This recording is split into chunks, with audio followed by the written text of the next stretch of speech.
अनेक प्रकार के सिद्धांतों को सुनने से विचलित हुई बुद्धि परमात्मा के स्वरूप में अचल और स्थिर ठहर जाएगी, तब तुम समत्व योग को प्राप्त हो। बहुत सिद्धांत, बहुत वेदांत, बहुत वेद शास्त्र पढ़ के तुम्हारी बुद्धि जो उलझन में आ गई है, क्या करूं क्या नहीं करूं, ये वेद में ऐसा लिखा पड़ा है, पुराण में ऐसा लिखा पड़ा है, उसमें ऐसा लिखा पड़ा है, अभी मैं क्या करूं क्या नहीं करूं।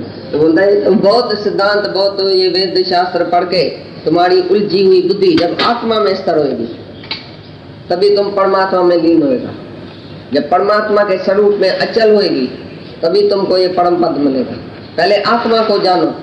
जो बहुत ही वेद शास्त्र पढ़ के सिद्धांत इधर का उधर का अपने दिल मन को मुझा दिया है, उलझन में आ गए, इधर ये लिखा गया है, उधर वो लिख गया है। राम तीर्थ ऐसा बोलता है, विवेकानंद ऐसा बोलता है, कृष्ण ने ऐसा बोला है, राम ने फिर ऐसा बोला है, नानक ने ऐसा बोला है, इस वेद में ये बात है, इस वेद में ये बात है, इसमें कर्म कांड है, इसमें भक्ति है, इसमें ज्ञान है, मैं क्या करूं मैं क्या नहीं करूं।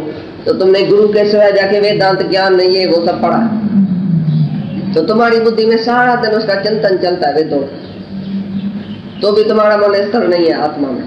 कोई ना कोई ख्याल चलेगा, ग्रंथ माना गांठ बंद गई अंदर, इस ग्रंथ में ये लिखा पड़ा है, इस ग्रंथ में ये लिखा पड़ा।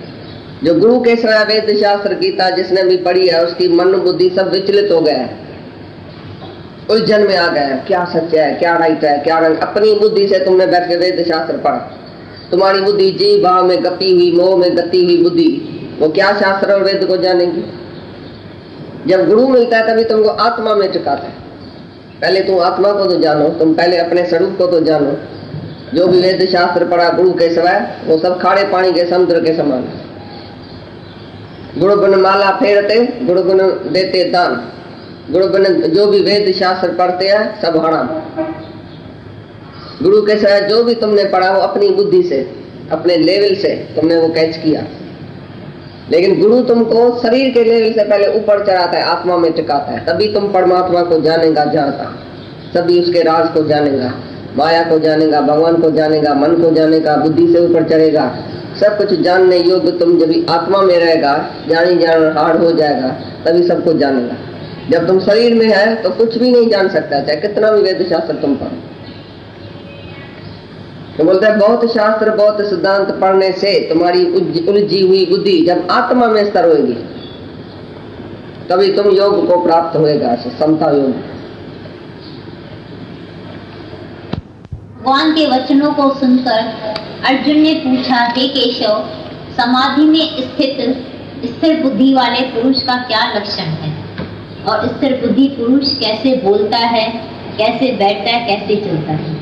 ज्ञानी का लक्षण क्या है, समत्व भाव में जो रहता है उसका लक्षण क्या है। अर्जुन सवाल पूछता है, कैसे रहता है, कैसे खाता है, कैसे पीता है, कैसे चलता है, हमको उसकी निशानी को बताओ। तो जो समाधि में स्थिर पुरुष है, जो समत्व भाव में स्थिर है, वो कैसे चलता है, कैसे खाता है, कैसे रहनी करता है, वो हमारे को बताओ। सवाल पूछता है अर्जुन।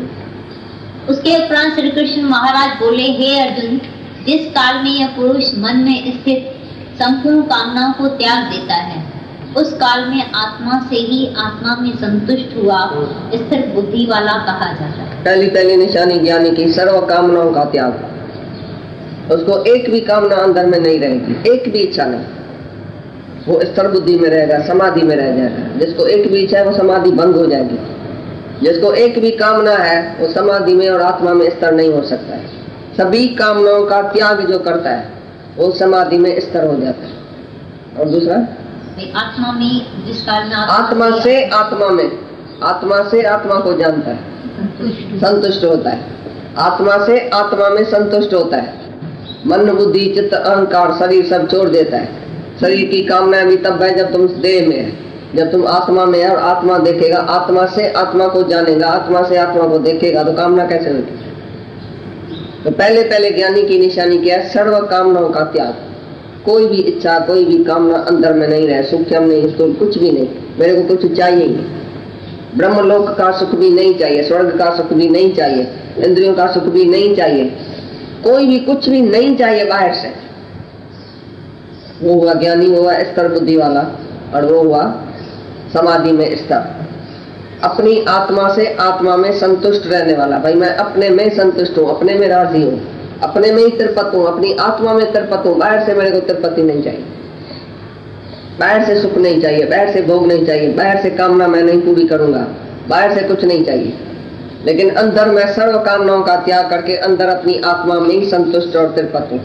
ये पहला लक्षण, पहली निशानी ज्ञानी की और समत्व भाव वाले की, स्तर बुद्धि वाले की सुना।